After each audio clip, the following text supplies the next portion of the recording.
من هو الشیطان؟ کون ہے وہ شیطان؟ الشیطان فی لغت العرب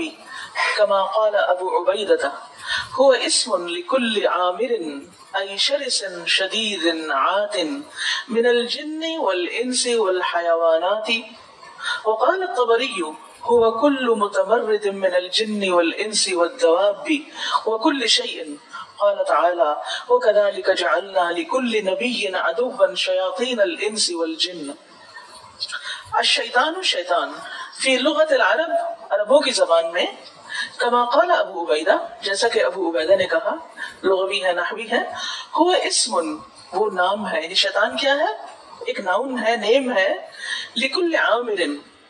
ہر عامر کے لیے یعنی عامر کا لفظ ہے نا عمر سے عمر کس کو کہتے ہیں لائف یعنی زندگی تو عامر عمر والا لیکن عامر اس شیطان کو بھی کہتے ہیں جو گھر میں رہنے والا ہوتا ہے ای شرس بدخلق شدید بہت قوی عاتن سرکش شرس شدید عاتن ایسا بدخلق قوت والا سرکش من الجن والانس جو جنوں میں سے ہو یا انسانوں میں سے والحیوانات اور حیوانوں میں سے یعنی شیطان لفظ کا اطلاق جن انسان اور حیوانات سب پر ہوتا ہے لیکن سارے انسانوں پر نہیں ہوتا اس پر جو ان میں سے بہت سرکش ہو بد اخلاق ہو برا ہو. وقال الطبری اور طبری نے کہا هو كل متمرد من الجن والانس والدواب وكل شيء کہ وہ نام ہے ہر سرکش کا متمرد سرکش من الجن والانس جنوں اور انسانوں میں سے والدواب بھی اور جانوروں میں سے وكل شيء اور ہر چیز میں سے یعنی ہر سرکش کے لیے لفظ شیطان استعمال ہوتا ہے. قال تعالی اللہ تعالیٰ کا فرمان ہے وَكَذَلِكَ جَعَلْنَا لِكُلِّ نَبِيٍّ عَدُوًّا شَيَاطِينَ الْإِنسِ وَالْجِنِّ اسی طرح ہم نے ہر نبی کے لیے دشمن بنا دیے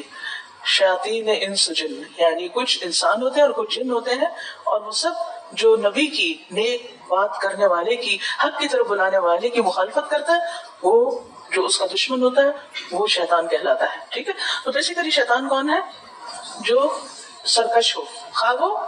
انسان ہو خواہ وہ جن ہو خواہ وہ کوئی حیوان ہو یا کوئی بھی چیز ہو جس کے اندر سرکشی پائی جاتی ہو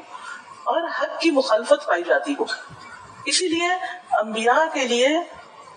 جو دشمن تھے انسانوں جنوں میں سے ان کو بھی شیاطین کہا گیا. سمجھ آ گئی کہ نہیں آئی؟ وَكَذَلِكَ جَعَلْنَا لِكُلِّ نَبِيٍّ عَدُوًّا شَيَاطِينَ الْإِنسِ وَالْجِنِّ کیا کرتے ہیں یہ سورۃ الانعام 112 میں آتا ہے يُوحِي بَعْضُهُمْ إِلَى بَعْضٍ زُخْرُفَ الْقَوْلِ غُرُورًا وَلَوْ شَاءَ رَبُّكَ مَا فَعَلُوهُ فَذَرْهُمْ وَمَا يَفْتُرُونَ جو دھوکہ دینے کی غرض سے خوش آئند باتیں چکری چپڑی باتیں ایک دوسروں کے کانوں میں پھونکتے رہتے ہیں اور اگر تمہارا رب چاہتا تو ایسا نہ کر سکتے تھے سو انہیں ان کے حال پہ چھوڑ دیجیے اور ان باتوں کو بھی جو وہ جھوٹ گھڑتے ہیں. یعنی انبیاء کے جو دشمن ہوتے ہیں وہ آپس میں جن انسانوں کو یعنی ایک دوسرے کو موٹیویٹ کرتے رہتے ہیں تاکہ وہ حق کی مخالفت کر سکیں.